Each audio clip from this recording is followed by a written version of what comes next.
Assalamualaikum warahmatullahi wabarakatuh. Alhamdulillah ketemu lagi dengan Endra Junat.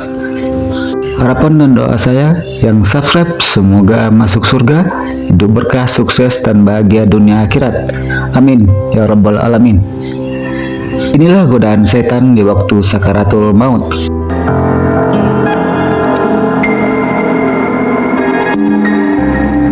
Disebutkan dalam sebuah hadis bahwasanya apabila manusia sedang sakaratul maut, maka datanglah setan laknatullah.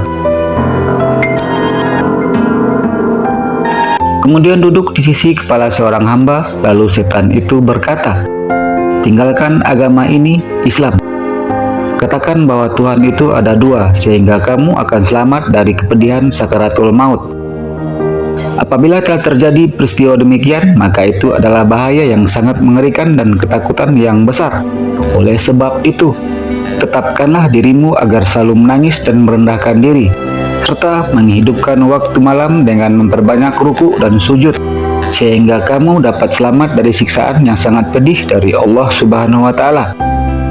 Pada satu ketika, ahli iman Abu Hanifah pernah ditanya oleh seseorang, dosa apakah yang dikhawatirkan dapat menghapus iman seseorang pada waktu sakaratul maut?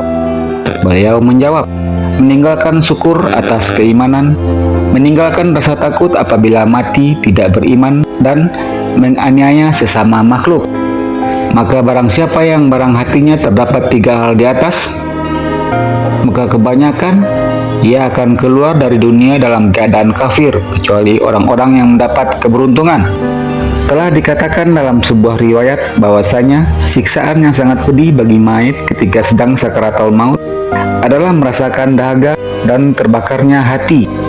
Pada waktu itulah setan mendapatkan kesempatan untuk menghapus iman seorang mukmin karena merasakan kehausan dan kesakitan yang sangat parah pada waktu itu.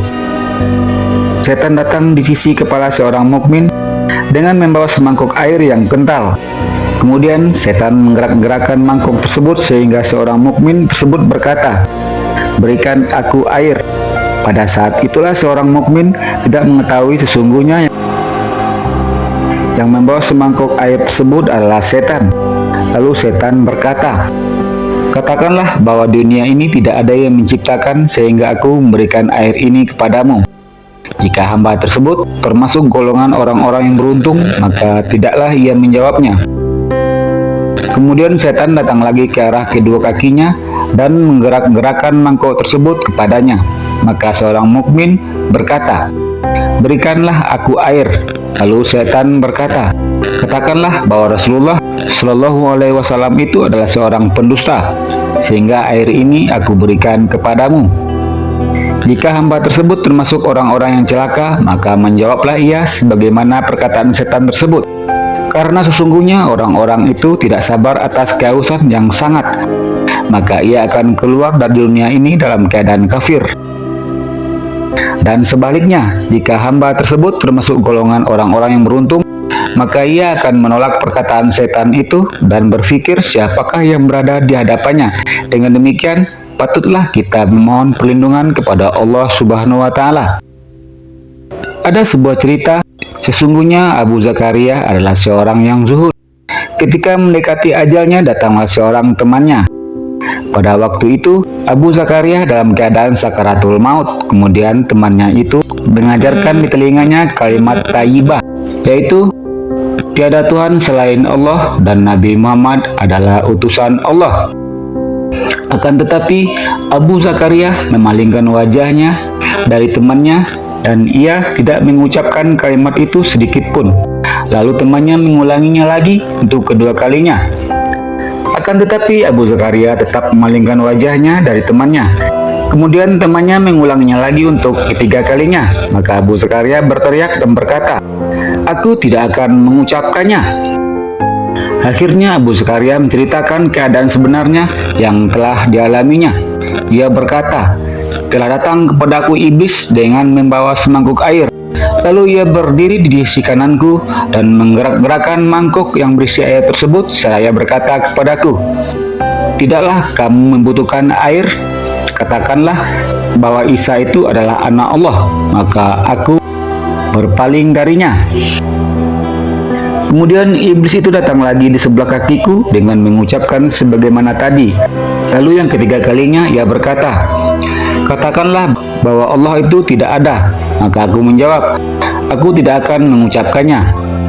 Ketika itu jatuhlah mangkok yang dibawa oleh iblis dan berlarilah iblis tersebut. Aku menolak pada iblis itu, bukan pada kamu semua, dan aku bersaksi bahwa tiada Tuhan selain Allah, dan aku bersaksi bahwa Nabi Muhammad adalah utusan Allah.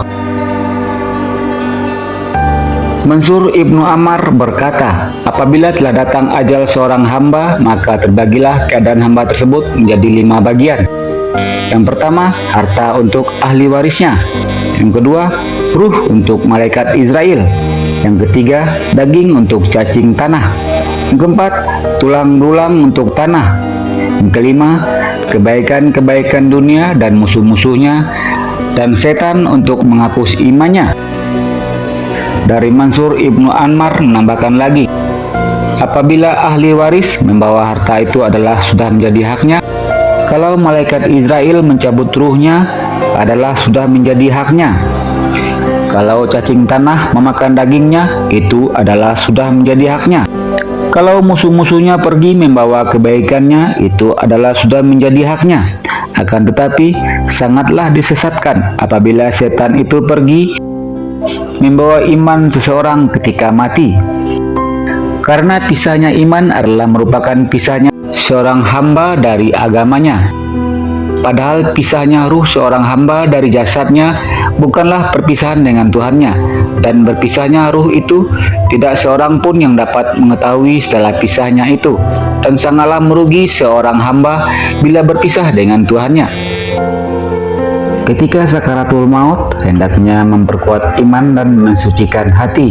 Ingatlah, dalam kelemahan iman, setan berupaya menggoda agar kita tersesat. Jadikan saat-saat terakhir sebagai momen introspeksi, memohon ampunan pada Allah dan merajut hubungan yang kuat dengan Sang Pencipta dengan mengucapkan La ilaha illallah Muhammad Rasulullah. Demikianlah, semoga bermanfaat dan dapat diambil pesannya. Jangan lupa subscribe. Terima kasih.